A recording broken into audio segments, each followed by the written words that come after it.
नमस्कार, आप देख रहे हैं ग्राउंड जीरो और मैं हूं कृति आपके साथ। और आज हमारे साथ शशि जी मौजूद हैं। जी धन्यवाद कृति जी। आज हम बात करने वाले हैं एसआईआर के बारे में, जो कि अभी वेस्ट बंगाल में काफी हंगामा चल रहा है। वैसे तो एसआईआर बहुत सारे स्टेट्स में हो रहा है, लेकिन वेस्ट बंगाल में खास करके बहुत हंगामा चल रहा है।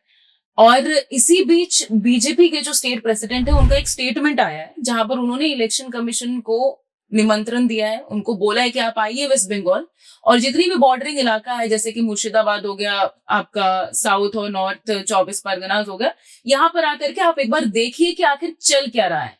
उन्होंने सीधा सीधा इल्जाम लगाया है और स्टेटमेंट दिया है, कहा है कि जितने भी बीएलओज हैं और अभी जितने भी आपके रिविजन चल रहे हैं, एसआईआर के जो रिविजन चल रहे हैं, वो टीएमसी के अंडर में है। टीएमसी गूंज कहा है उन्होंने और कहा है कि वो हाईजैक कर लिए गए हैं टीएमसी के द्वारा। तो शशि जी एक बार ये बताइएगा, ये तो स्टेटमेंट उन्होंने दिया है, काफी बड़ा स्टेटमेंट है। जी जी। तो एक तरह से उन्होंने सीधा सीधा कह दिया है टीएमसी को कि उनके ही कंट्रोल में ये सारी चीजें चल रही हैं। इसके पहले भी बंगाल में एसआईआर को लेकर के काफी हंगामा हुआ था। तो आप इसको कैसे देखते हैं और आपको क्या लग रहा है कि इसके पहले जो रिविजन्स हुए थे, वो क्या इस स्टेटमेंट से हमें ये क्लियर समझ में आ रहा है कि जो रिवीजन हुए थे, क्या हम उस पर ट्रस्ट कर सकते हैं कि नहीं कर सकते हैं? देखिए सर की एक जो प्रक्रिया है, आप जानती होंगे अच्छी तरह की, बीएलओ पर निर्भर करता है। और बीएलओ जो होते हैं मैक्सिमम टीचर होते हैं। टीचर्स लोग ही इसमें वोटर को डिलीट करते हैं और ऐड करते हैं बेसिकली। अब देखिए किसी का वोट डिलीट होता है, ऐड होता है, तो उस पर से गांव वाले ही ध्यान दे सकते हैं या कैडर ध्यान दे सकते हैं। देखिए प्रक्रिया आप मान सकती है कि 90% 95% सही होता ही है, लेकिन 5-10% तो वो भी तो इंसान ही है। तो कुछ ऐसे लोग का भी नाम डिलीट हो सकता है जो कि वोटर है, और कुछ ऐसे लोग का भी नाम ऐड हो जाएगा जो कि बिहार में वोट किए फिर बंगाल में वोट कर सकते हैं। जैसे बिहार में भी ऐसे ऐसे कुछ केस आया कि दिल्ली में वोट किए और फिर बिहार में भी वोट किए। तो अब देखिए बीएलओ भी तो इंसान है, वो ऐड करते हैं, लेकिन इस पर ध्यान देना पड़ेगा पार्टी को।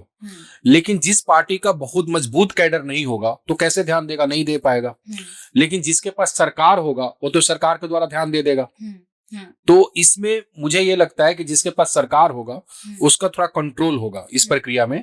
और अगर आपके पास कैडर का अगर मजबूत नेटवर्क नहीं है तो फिर आप कंट्रोल नहीं कर सकते हैं। तो ये दिक्कत है। अब बंगाल का बारे में आप तो जानती हो कैसा राजनीति होता है। टीएमसी का तो प्रभाव है ही। बिल्कुल। हाँ, और उसके बाद उनके पास सरकारी भी है। वो लोग तो, उन लोग का कंट्रोल तो होगा ही, वही बोले हैं कि कंट्रोल है। तो जो ये बोल रहे हैं, तो अगर इसी आधार पर हम देखें तो महाराष्ट्र में किसकी सरकार थी? एकनाथ शिंदे और बीजेपी का। और बिहार में किसका था? तो उन लोग का जो सरकार था उनका ही कंट्रोल था। सामने जो पार्टी थी उनके पास अगर कैडर का नेटवर्क नहीं होगा तो लोग ध्यान नहीं दिए। तो गलती तो भाई आपका है ना, ध्यान दीजिए। चुनाव आयोग पर आप दबाव बनाते हैं, गाली देते हैं, सब कुछ ठीक है। चुनाव आयोग तो एक भाई एक क्या है, बड़ी है, लेकिन नीचे पर तो बीएलओ काम करता है ना। बिल्कुल। जी जी, ये बात। और अभी मतलब क्योंकि ये सर्वे काफी ज्यादा हेक्टिक भी था, इंटेंस भी था, तो हम लोगों को बहुत सारे ये भी न्यूज मिल रहे थे कि सुसाइड कर रहे हैं। तो मतलब मेरा ये एक सवाल है आपसे कि जैसे कि बीजेपी के स्टेट प्रेसिडेंट ने ये इल्जाम लगाया है टीएमसी के ऊपर में कि हाईजैक हो चुका है। और इसके मतलब मुझे लगता है 2 दिन पहले ही बंगाल में ही जो बीएलओ थे उन्होंने सुसाइड करा था और 1-2 की तबीयत भी खराब हुई थी, जिस पर कि ममता बनर्जी ने एक लेटर भी लिखा था कि आप इसको थोड़ा सा स्लो कर दीजिए प्रोसेस। तो जब ये पूरा उनके ही कंट्रोल में है, ये सारी चीजें हो रही हैं, तो फिर बीएलओ का सुसाइड का न्यूज आना या इन सब चीजों का न्यूज आना, तो ये थोड़ा ओवरलैपिंग नहीं हो रहा है कि आप एक तरफ इल्जाम भी लगा रहे हैं कि उन्होंने हाईजैक किया हुआ है, लेकिन उनके ही हाईजैक्ड एरिया में 2 लोग सुसाइड भी कर ले रहे हैं? नहीं, देखिए दोनों 2 चीज है ना। हाईजैक का मतलब मान लीजिए किसी का रूलिंग पार्टी है और प्रभाव दे रहे हैं बीएलओ पर, लेकिन बीएलओ का जो ऊपर से आदेश आता है, जो चुनाव जो अधिकारी होते हैं, लोग तो आईएएस होते हैं, वो लोग ब्यूरोक्रेट्स होते हैं, वो लोग दे दिए कि भाई एक दिन में आप लोग 100 लोगों का नाम ऐड करो, 100 लोगों का फॉर्म भरो। तो लोग नहीं भर पा रहे हैं, तो ऊपर से दबाव होता है उसमें। मतलब जो टारगेट है वो इलेक्शन कमीशन सेंट्रली दे रहे हैं। सेंट्रली दे रहा है, उसमें कोई पार्टी का कोई रूल नहीं होता है। और बीजेपी का कहना है बंगाल में कि जो भी टारगेट मिला है उसको जो पूरा किया जा रहा है वो उनका ये कहना है कि जो बीजेपी के वोटर्स हैं, हाँ, उनका डिलीट कर रहे हैं और टीएमसी का जो कैडर है उनको जो लोग ऐड कर रहे हैं। तो जो ये बोल रहे हैं तो दूसरे स्टेट में भी यही होगा। हाँ, तो इसीलिए मैं बार बार यही बोलता हूँ कि सर की जो प्रक्रिया है हमेशा उसी को सपोर्ट करेगा जो रूलिंग पार्टी है, या उसी को सपोर्ट करेगा जिसके ऐसी पार्टी हो जिसके पास स्ट्रॉन्ग कमिटेड कैडर हो। मान लीजिए किसी भी एरिया में नाम कट रहा है, मान लीजिए कि भाई इस एरिया में कृति का नाम कट गया, इस एरिया में शशि का नाम ऐड हो गया, इस नाम में मनोज का नाम कट गया, इस एरिया में राम जी का नाम ऐड हो गया, तो क्या हम भगवान है क्या कि हम जान जाएंगे बैठ के नेता है तो किसका हुआ नहीं? ये तो आप सरकार के द्वारा आप ध्यान देंगे, या आप ध्यान देंगे कैडर के साथ। तो ये बात है मैन। अब तो इंटरेस्टिंग ये होने वाला है कि जो अब आने वाले स्टेट्स हैं, जैसे कि पंजाब में भी अभी चुनाव होने वाला है, असम में तो होने वाला है, पंजाब में चुनाव होने वाला है, उसके बाद यूपी में भी चुनाव होने वाला है। तो अभी क्योंकि अब इन सारे एरियाज में भी एसआईआर चल रहा है, लेकिन मुझे ऐसा लगता है कि इलेक्शंस के पहले भी एक राउंड एसआईआर ये लोग करवाएंगे, तो उस समय देखते हैं कि क्या इन्फ्लुएंस रहता है। अब बंगाल में अब ये इंतजार है कि दीदी का क्या स्टेटमेंट आता है इस इल्जाम के ऊपर में जो उनके ऊपर लगाया गया है। अब आगे का देखते हैं कि अब दीदी क्या सफाई देने वाली है इस चीज को लेकर के। हालांकि एसआईआर को लेकर के और भी बहुत सारी चीजें हैं जो बंगाल में चल रही है। नहीं सर, एक इम्पोर्टेंट प्रक्रिया है, इसके ऊपर सबको ध्यान देना चाहिए। हाँ, खासकर कैडर को तो कैडर को ध्यान देना चाहिए। अगर आपका कैडर ध्यान नहीं देते हैं तो आप पिछड़ जाएंगे। देखिए बिहार में 40 लाख नाम कटा और फिर 20 लाख ऐड हुआ।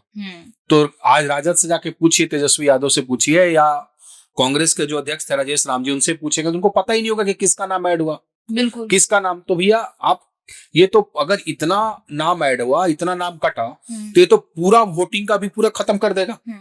आप 20 लाख वोटर्स को डिवाइड कीजिए 243 से 10,000 हो गया। तो 10,000 या 20,000 से आप हार रहे हैं और आपको मालूम ही नहीं है कि किसका नाम ऐड हुआ, किसका नाम हटा।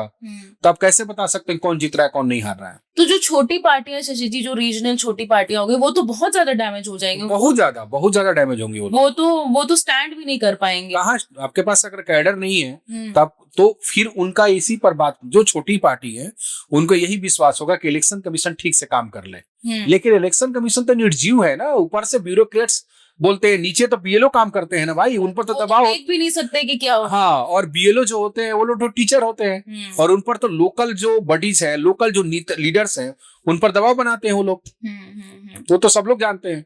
तो लड़ाइयाँ बहुत लिमिटेड हो जाएंगी, मतलब जो चुनाव में जो लड़ाइयाँ होने वाली है पार्टियों के बीच में, वो जिसमें जो छोटी पार्टियां वो ऐसे ही छट जाएंगी क्योंकि उनका कार्डर ही नहीं है जो वो बीएलओ को कंट्रोल करके अपना कार्डर। अब जैसे फॉर एग्जाम्पल अगर हम लोग एक ले कि जनसुराज एक नई पार्टी है, छोटी पार्टी है, कार्डर उतना उनका नीचे मजबूत नहीं है, तो इस तरह की जो छोटी छोटी पार्टी है तो रेस से ही बाहर नहीं जाएंगे। देखिए ये तो बात है। दूसरा ये भी आपको सोचना पड़ेगा कि बंगाल कैसा स्टेट है, हाँ। बिहार कैसा स्टेट है और बंगाल कैसा स्टेट है। हाँ, बंगाल काफी एग्रेसिव स्टेट है और वहां पर तो हो सकता है कि एक एरिया में 900 लोग बिहार के लोग रह रहे हैं, किसी एरिया में 900 लोग का नाम हटवा दिया टीएमसी। हाँ। लेकिन 900 लोग जो है डरे भी, बोलेंगे भी नहीं कि मेरा नाम कट रहा है। एग्जैक्टली। आप तो जानते हैं कि बंगाल कैसा स्टेट है। बिहार में तो लोग बोल देंगे कि मेरा नाम कट रहा है, नाम काट रहा है, वहां तो बोलेंगे भी नहीं। तो फिर तो यहाँ पर झटका लगेगा बीजेपी को वहां पर। तो अब तो मतलब मुझे लगता है इसी वजह से उन लोगों को इंफॉर्मेशन मिला होगा बीजेपी को कि बहुत सारे लोगों का नाम कट गया है, तो उन्होंने ये मुद्दा उठाया होगा कि हाईजैक है।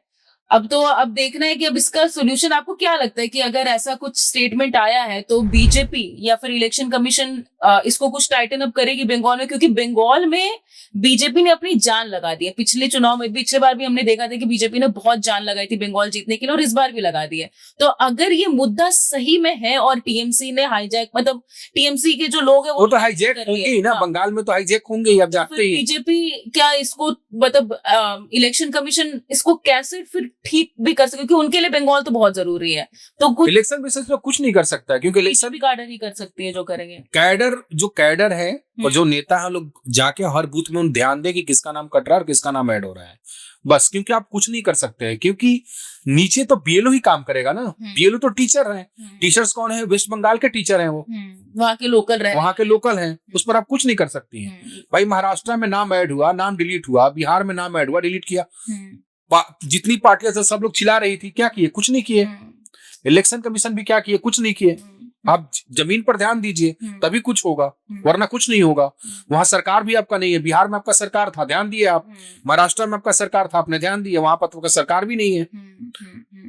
और बंगाल का हमें नेचर ही पता है कि वहां पे जो वोटर्स हैं, जो टीएमसी के वोटर, वो डेडिकेटेड वोटर है। और टीएमसी जो है सिर्फ सरकारी मत समझिए, आप हर 1 किलोमीटर के बाद बूथ बना दिए हैं अभी लोग, और हमको बूथ के जो बूथ इंचार्ज बनाए हैं लोग, सबको ये बोल दिए हैं कि सर देखो सबका नाम ऐड करवाओ।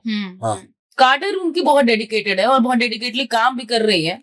तो हो सकता है ये भी, अब बीजेपी हो सकता है इस वजह से भी पैनिक कर रही होगी, उनका जो बीजेपी का कार्डर और टीएमसी का कार्डर को अगर कंपेयर किया जाए तो टीएमसी का कार्डर एग्रेसिव भी है, स्मार्ट भी है और डेडिकेटेड भी है। और वहां का जो डेमोग्राफी है ना, डेमोग्राफी अगर ध्यान से देखे कि जो नाम कटेगा तो ज्यादा बीजेपी का भी नाम कटेगा। क्योंकि आप देखिए रिसरा है, आप बैरकपुर देखिए जहां पर बिहारी लोग बहुत रहते हैं, माइग्रेंट हुगली देखिए, तो ये लोग छपरा, बलिया, आरा, बिहार से लोग सब लोग गए हैं वहां पर, तो वहां से फिर ये लोग बिहार में आते हैं, तो उन सबका नाम आधा नाम कट जाएगा।